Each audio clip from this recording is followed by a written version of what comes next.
A very warm welcome to everyone in this video. So in this video, we will discuss certain macroeconomic trends that happen on the sectoral outlook for the coming week and give some guidance regarding how the investors should move forward given the interest rate cut that happened today.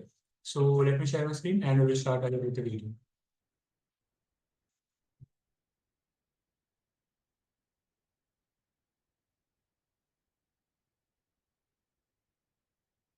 Okay. So these are the key updates that happened from this week. So as we all know that India has emerged as the world's fourth largest economy, overtaking Japan with its GDP reaching approximately 4.1 trillion. Am I right?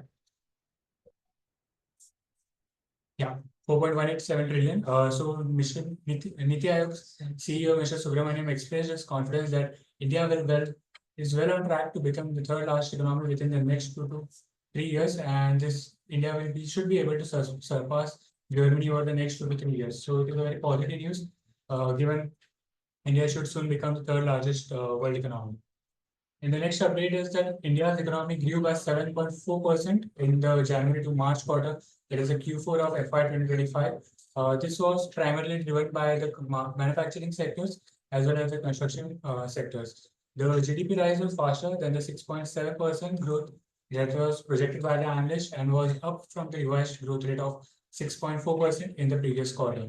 So this was a very positive update in terms of GDP growth, and we will see that we have seen that in today's meet, RBI has maintained the GDP growth guidance of 6.5% for the fiscal year 2026. The next key update is that India has surpassed China to become the largest exporter of iPhones to the United States. This was based on the research done by the Omdia, which is a market research firm. So the latest estimate showed that nearly 3 million iPhones that were manufactured in India were shipped to the US in the month of April. This was significantly higher compared to the only 9 lakh units that were shipped from China to the United States. So this was a very positive update and indicates that India is becoming one of the largest exporter of iPhones and should soon become exporter of other electronic manufacturing systems in the upcoming years. So very positive update in terms of export. The next update, key update that happened in the global economy was the feud between Elon Musk and Mr. Donald Trump regarding the EV tax credit is further intensifying as Mr. Trump, as Elon Musk has been charging certain allegations of Trump. As a result of this, we saw that Tesla shares fell approximately 14% on Thursday, and which further impacted the Nasdaq index. So this EV tax credit system is basically Mr. Trump is lowering the tax credit that were given to the EV manufacturers as well as the EV customers, and this tax rate was supposed to extend till 2032. However, post this bill, Mr. Trump is planning to bring this tax rate to end by 2026. So this should impact both the Musk's company, that is Tesla, and EV customers.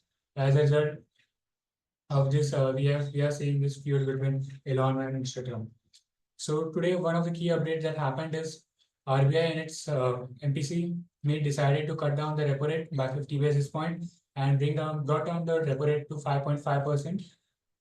This is a very positive update for certain sectors, including banking sectors, financial services, then realty, auto sectors as well, given these are the proxies to rate cuts. And RBI has changed the stance from accommodative to neutral. So basically, neutral stance indicates that from here on, RBI might or might not lower the tax rates, and this will primarily depend upon the macroeconomic conditions. RBI has also said that they are doing this front loading of front loading of rate cuts. Previously, market was expecting that 25 basis points should be cut down. However, RBI has cut down the tax rate by 50 basis points. So this is a very key update from RBI's meet. Furthermore, RBI has also cut down their cash reserve ratio in order to boost the liquidity in the Indian markets. So cash reserve ratio has been lowered by 100 basis point from 4% to 3%.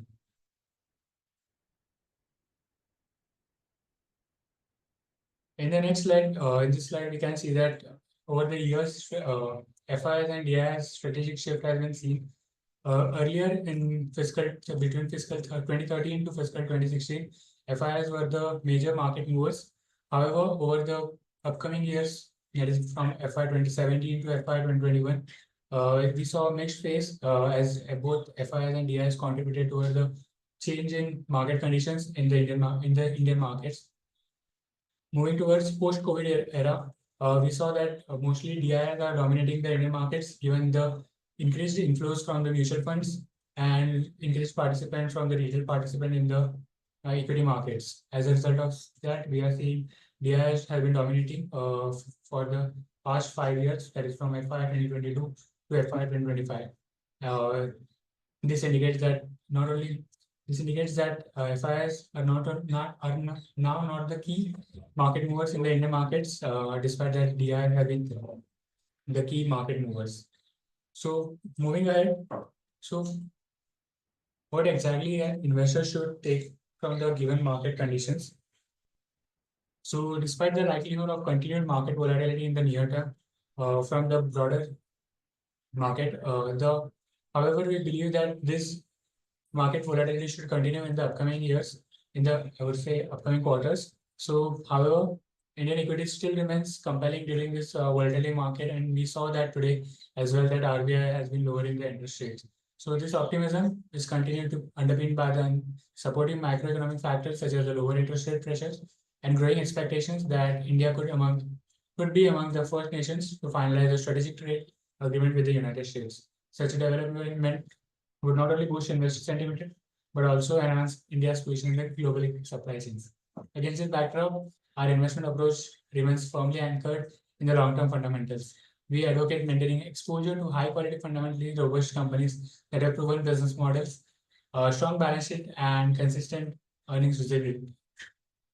By adopting a disciplined long-term perspective and focusing on intrinsic value over short-term noise, investors can position themselves to benefit from India's structural growth story. Such a strategy not only helps in managing this, but also sets the foundation for a sustainable wealth creation over time. So that's all from our side. And thank you for watching this video till now. And we believe that you like, share, and subscribe this video. So thank you.